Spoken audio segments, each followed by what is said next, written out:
welcome to this deep dive. Our mission here is, well, pretty straightforward.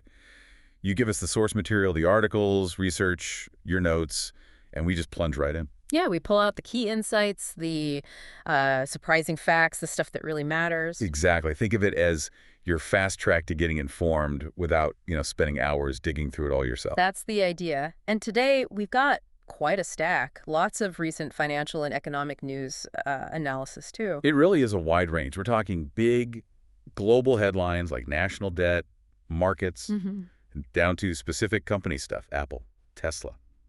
Looking at industries like healthcare, housing. And even breaking down a major fraud case that just wrapped up. A big conviction there.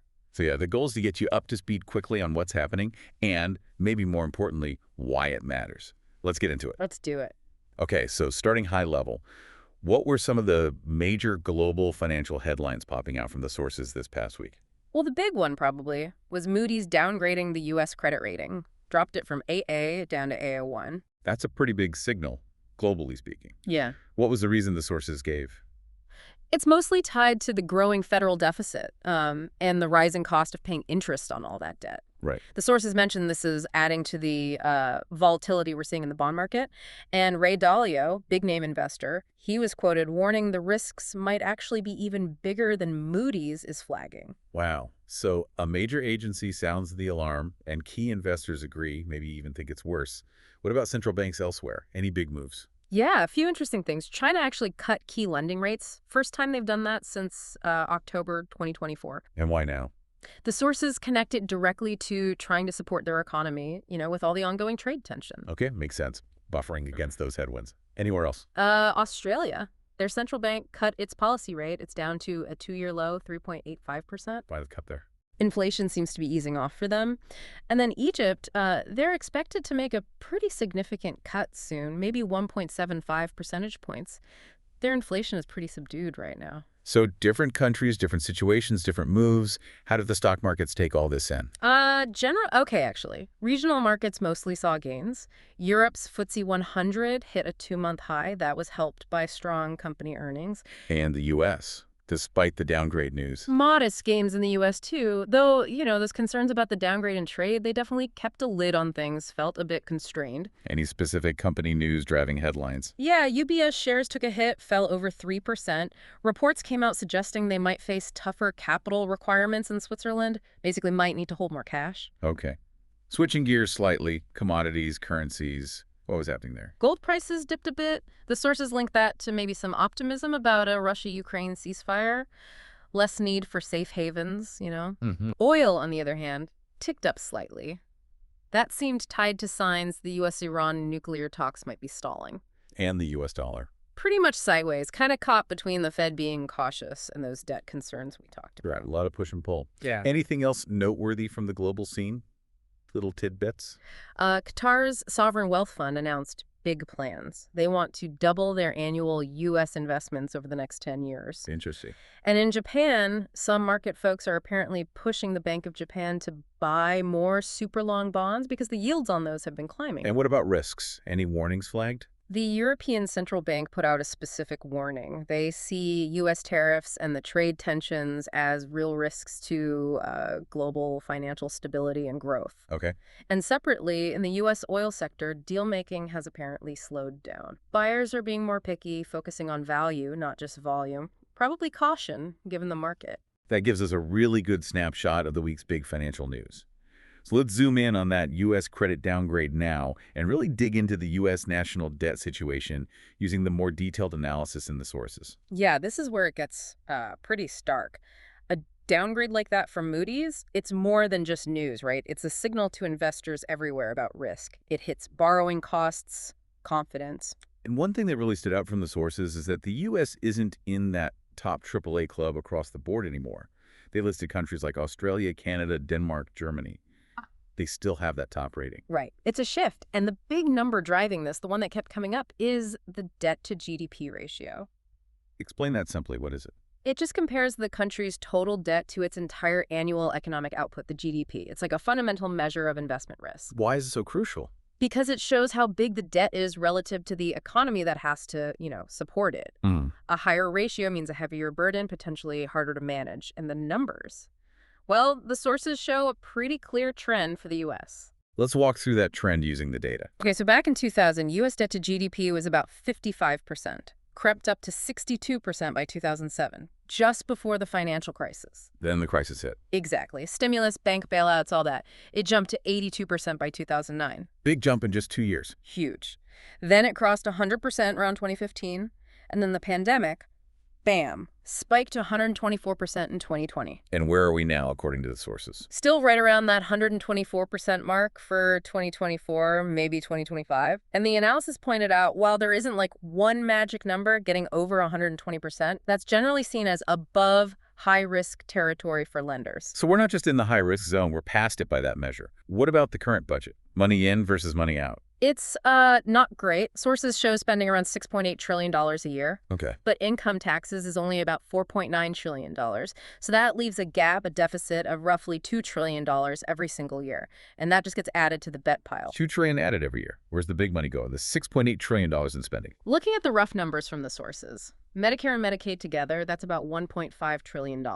Social Security, around $1.4 trillion. Defense spending, about $1 trillion. Okay, those are the big three. But here's the kicker, and the sources really highlighted this. Interest payments on the national debt, that's now around $0.8 trillion. $800 billion. Wait, hold on. Interest payments are almost as much as the entire defense budget. Pretty much, and they're growing fast. The sources say at this rate, interest payments could actually exceed military spending soon, become one of the biggest single items. And here's the really scary part, thinking about what the analysis said. That $800 billion just going to interest, what does that actually buy us? Does it build anything? Fund research? The sources were really clear on this. Blunt, even. They said interest payments have zero impact on GDP growth. None. It's just money being paid out to service old debt. It's not productive. It's effectively, as one source put it, money being burnt. Wow. So a huge and growing chunk of taxpayer money is just disappearing. No economic benefit. And despite this, flashing red light, the sources talk about a lack of political action. That's a major theme in the analysis, yeah. It points out that historically, both main parties have added to spending and the debt. Fixing it means really tough choices, right? Like what? Either raising taxes significantly or making big cuts to those popular programs, Medicare, Medicaid, Social Security, defense. Politically very, very difficult. Things people rely on or feel strongly about. Exactly. So the analysis suggests there just hasn't been the consistent political will to tackle it head on. They even mentioned past talk about government efficiency drives. Did those do much? Well, one source mentioned a website claiming like $170 billion in savings from efficiency stuff, but the analysis basically called that nothing compared to a $2 trillion annual hole. Plus, a lot of those savings were just one-offs, not fixing the underlying structure. And there was some irony noted about those efficiency talks, too. Yeah, the analysis pointed out the irony. While people talk about cutting waste, military spending actually went up by $150 billion recently, hitting that $1 trillion mark. Kind of sends a mixed message about getting serious on spending, doesn't it? It certainly does. Okay, the U.S. picture is concerning. To make it even clearer, let's bring in that comparison the sources used. Greece and their debt crisis. Yeah, looking at Greece after 2008, it's like a real-world case study of what can happen when debt gets out of control. It really hits home. What was their situation like before the crisis blew up? The sources described huge government deficits, even when the economy was doing okay. Plus, widespread tax evasion and just spending described as out of control. Crazy. And their debt to GDP then, before the worst hit. Already high, 103% back in 2007. So already past that kind of 90% warning level. Then during the crisis, it just skyrocketed. Partly more debt, but also because their whole economy shrank massively. And interest rates on their debt went through the roof. Confidence just collapsed. Borrowing costs became astronomical. The source used an extreme comparison to war bonds hitting 40% just to make the point when lenders lose faith, borrowing gets incredibly expensive or impossible. What did that mean for ordinary people in Greece? It was devastating. Unemployment soared. Massive GDP loss, making the debt ratio even worse. Poverty shot up. And because the government was collecting fewer taxes but facing more demand for services, social safety nets just started failing. A vicious cycle. Totally. And the sources called it a catch-22. Because they spent so much and ran deficits during the good times, they had nothing left in the tank. No way to use government spending to ease the pain when the bad times arrived. How did they eventually start to climb out? It wasn't easy, and they didn't do it alone. They needed huge bailout loans from the European Union. The EU kind of had to step in because a Greek collapse could have taken down the euro. So bailouts and then... Austerity measures, really tough spending cuts, slowly trying to balance the budget. And the analysis suggests their main hope now is just to outgrow the debt over the long run through economic growth rather than actually paying it all down quickly. And that recovery, was it fast? Not at all. The sources said Greece's GDP only got back to pre-2008 levels around 2022. That's a long, painful slog. And the austerity, the sources noted, leaves burdens for future generations. Okay, bringing it back to the U.S., based on the sources, what are the most worrying parallels? I think the big ones are that high and climbing debt to GDP ratio, now over 120%, and maybe even more worrying, that lack of political will across both sides to make those hard choices on taxes or spending needed to change the trajectory. It feels familiar, right? It does, but the U.S. has that special advantage, doesn't it? The exorbitant privilege thing. Yes, absolutely. That's the crucial difference. The U.S. dollar being the world's reserve currency gives the U.S. way more wiggle room. It can borrow more easily, and inflation from printing money gets sort of spread around the globe because everyone holds dollars. But is that advantage maybe weakening? Did the sources suggest that? There were hints, yeah. The analysis suggested potential erosion. Countries like China are slowly holding less U.S. debt. And when they do buy it, as we saw in the headlines, they're demanding higher interest rates. That increases U.S. borrowing costs. It could be a slow shift. And was there one more country comparison? Maybe a potential warning sign? Japan got a brief mention. Their debt to GDP is even higher, like 240%. And they're facing rising borrowing costs, too. They're literally printing yen to buy their own government bonds. Wow. And after decades of no inflation, they're actually seeing it become an issue now. So the analysis kind of positioned Japan as maybe a canary in the coal mine for other highly indebted developed countries. Those comparisons really put the U.S. situation in context. Serious stuff. Okay, let's shift from the macro view now to some really interesting details from the sources about specific companies and industries. Sounds good. Starting with Tesla, Elon Musk apparently made comments saying sales have already turned around. But the data in the source material maybe painted a different picture, at least for the recent period. It seems so. Despite his comments, the sources cited numbers showing very significant declines in Europe, called their weakest market. And they suggested declines were likely in China and Canada, too, based on April figures. How did the stock market react to this mixed picture? Tesla's market cap went back over $1 trillion. One source dryly commented it was, quote, as per usual, divorced from the fundamentals yet again. Okay. Moving from cars to rockets and AI, SpaceX, weaponized drones, and the OpenAI lawsuit also came up. Right. Musk was asked about SpaceX getting into weaponized drones. His response, according to the sources, was that it was an impossible question to answer. Which the source interpreted how? As potentially evasive rather than a flat denial. Interesting. And the OpenAI lawsuit, what's the core of Musk's claim? Okay, so the sources explain Musk was an early funder, put in around $50 million. His argument is OpenAI was meant to be open source nonprofit for humanity's benefit. Now, he claims, they're trying to pivot to be for-profit, closed source, basically for money. He used that analogy like funding a rainforest nonprofit that then turns into a lumber company. Was there a counter-argument presented in the sources? Yes. One source suggested Musk also wanted it to become for-profit, but with him in charge, and that disagreement led to his leaving. This source agreed OpenAI's structure is weird, but questioned Musk's motives for the lawsuit now. Any other notes on Musk and AI? Just briefly, mention his view on regulation seems to be evolving now, seeing regulators more like referees.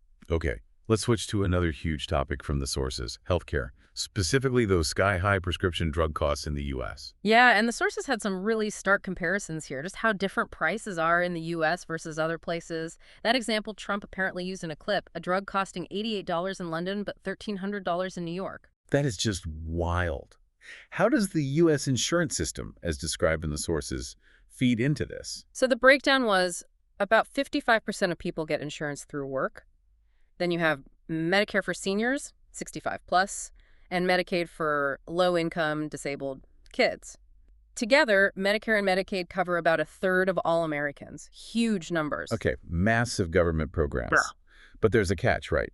Regarding drug prices. This is the key insight the sources stressed. Even though Medicare and Medicaid cover millions and should have immense bargaining power, they are legally banned from negotiating drug prices with the pharma companies. Wait, banned? Banned by law. They basically have to pay whatever price the drug company sets, top dollar, as the source put it. So like Walmart buying for millions, being told they can't negotiate with Procter& Gamble on Tide prices. Exactly the analogy used. Walmart uses its scale to get lower prices. Medicare and Medicaid, covering even more people, can't. The sources chalk this up mainly to successful lobbying by the pharmaceutical industry. They use that insulin example too, right? Yeah, really powerful one. Insulin in Canada, about $12 a vial. In America, around $103 a vial. And then the kicker, the actual cost to make it is only $2 to $4 per vial. What about the argument that this is just the free market at work? The analysis pushes back hard on that. It's not like choosing a car where you have options or can just walk away. If you need a life-saving drug like insulin and there's basically one supplier or formulation you need, walking away isn't an option. It's a matter of life and death. There's no real choice. Okay, so what about the industry's main defense? That high U.S. prices are needed to fund R&D for new drugs. Insulin 2.0. The sources acknowledge that argument, but then present data questioning it. They cited figures for companies like Johnson & Johnson and Pfizer showing they spend way more, like double on sales and marketing than they do on research and development. Double on marketing compared to research. Yeah. Plus, they point to huge CEO bonuses like $17.4 million for Pfizer's CEO, suggesting a lot of profit goes places other than just funding the next breakthrough drug. So the sources use that phrase, America's like the pay pig. That was the term, yeah. The idea is America pays the super high prices that fund global R&D, and then other countries get the benefit of those drugs for much cheaper, negotiated prices. Didn't Trump try to tackle this with an executive order? Yes, the sources mentioned that. An order aiming to force U.S. prices to match European prices within 30 days. Pharma stocks dropped initially. But then They bounced right back. The market, the companies, they figured out pretty quickly it would likely get blocked in court. The sources called it all bark and little bites. yeah, Basically grandstanding without real teeth. why would it get blocked? The analysis suggests trying to set prices like that by executive order is probably beyond presidential power. Real change, the sources stress, needs legislation from Congress. And interestingly, allowing negotiation has support across the spectrum. Bernie Sanders, RFK were mentioned. And there was that angle about maybe wanting it to be blocked. One source raised that possibility, yeah. A sort of nefarious intent, perhaps. Issue an order you know is weak, get headlines for trying, then blame the courts when it fails. Any conflicting policy signals mentioned? Just briefly, that some pending legislation actually proposes cutting Medicaid and Medicare funding seems kind of at odds with trying to lower drug costs through those same programs. So wrapping up healthcare, the main takeaway is the U.S. pays way more for often worse outcomes. And a big reason is the inability of huge government programs to negotiate drug prices. That's the core argument, yeah. And matching prices with countries that do negotiate is presented as a potential solution. Okay, let's shift again. Real estate and the housing market dynamics from the sources. Right. So sources point to prices actually falling in some areas. Florida, Texas were mentioned, places that had those big COVID booms. And now, Now, sellers there are motivated, but buyers are scarce unless prices come down significantly. falling prices sound painful. Who gets hurt most? It is painful, and it's not just, the rent-seeking class, as one source put it. It really hurts people who bought recently, maybe near the peak with a big mortgage. They can end up underwater. Owing more than the house is worth. Exactly. The sources used Australia as another example. High prices there mean that fixing affordability by crashing prices would financially ruin tons of homeowners. It's tricky. Yeah, being underwater is a tough spot. Yeah. The sources also talked about McMansions. Still a thing. Apparently so. Reasons mentioned include Americans just liking big houses, limited options in suburbs unless you're in a super expensive city, and zoning laws often pushing for large lots, which favors large homes. Atlanta was cited as an example of that sprawl. What helped fuel the rise of these financially? Deregulation of mortgages back in the 80s was highlighted that allowed riskier stuff like adjustable rate mortgages, RMs. Explain ARMs versus fixed rate again. Why are ARMs seen as bad? Okay, fixed rate, like a 30-year fixed, your payment stays the same, currently around 7-8% maybe. An RM starts super low, maybe 0% or 1% for a few years. Looks cheap. Then it adjusts, jumps way up, could go to 8%, 10%, 12%. The sources called them scammy because buyers focus on that initial low payment and get trapped later. Also noted this is a big difference from the UK, where long fixed-rate mortgages are less common. Can you pay mortgages off early? Generally, yeah. You can pay extra. It's just not that common for most people. Banks make money on the interest over time, so while the source hadn't seen penalties often, it's not really restricted. Just unusual. So back to McMansions. Good investments, all those features. Well, Zillow data cited said they've appreciated nearly the same rate as regular homes, but location is key. If they're far from stores, amenity poor, they might sit on the market longer or need price cuts. Especially weird features like a fake river or medieval movie theater. Okay. And reselling older ones, say 20 plus years, if they haven't been updated or maintained, that can be tough too. So the takeaway on real estate investment. Be cautious, especially in areas where prices are falling or there's a lot of unsold new construction. Got it. Okay, final section. Let's look at some corporate behavior and legal fights. Apple and SafeMoon came up in the sources. Right, starting with Apple. This was about the App Store payment rules stemming from that Epic Games Fortnite lawsuit. What was Apple doing wrong, according to the court? The court had told Apple they had to let developers offer other payment options inside apps, not just force everyone through Apple's system, which takes that 30% cut. The sources called that fee insane and unbelievably egregious. But Apple was apparently just ignoring the order. And the judge wasn't happy. No. Sources said Apple faced contempt proceedings, got reprimanded by the judge. Was the latest. Big news recently. Fortnite is actually back on the App Store after 5 years. Seems like Apple finally, partly at least, complied. What does this mean beyond just Fortnite? It's potentially big. Sources suggested other companies, Spotify, Uber were mentioned, might now be able to offer stuff that wasn't viable before because of that 30% fee. Could mean savings for consumers, new features. So good for developers, maybe good for users too. Framed as a win for competition, yeah. Like not a full breakup of their monopoly, but effectively that for payments. Lowering business costs could boost activity too. Okay, now let's shift to that SafeMoon fraud case. A verdict just came in. Yes. John Caroni, key figure, found guilty on federal charges. This was after a 4-year investigation. What were the charges exactly? Securities fraud conspiracy, wire fraud conspiracy, and money laundering conspiracy. 3 counts total. And what was the core lie? The fraud itself? The team claimed the project's funds, the liquidity pool, were automatically locked, safe, untouchable. But the evidence showed they were secretly dipping into it, stealing the money, duping everyone and stealing your money, as the source put it. What evidence really nailed it at trial? A lot of it was contrasting their private messages with their public statements. One message where a colleague asked Caroni if they should admit they were using the pool, and Caroni allegedly replied they should massage that message. Prosecution called that the conspiracy right there. Any other messages? Yeah, private chats showing them excited about making money, castle money, they called it. Lots of talk about buying cars, all while publicly claiming they were sacrificing, getting paid a little bit. And the spending. Evidence showed funds going to personal luxuries, McLarens, nearly $1 million on cars total, houses, properties, framed clearly as not legitimate business expenses. Did anyone else from the team testify? Thomas Smith did, against Caroni. The source mentioned he looked dramatically different, totally white hair and beard after the 4 years of investigation. Any video shown? Yeah, a video where Caroni talked about payments as bonuses that don't exist. Didn't sound good for the defense, apparently. Did Caroni take the stand? No. Probably smart legally, the source noted, but maybe disappointing for trial watchers. And the impact of seeing all the luxury purchases. Described as an emotional fact.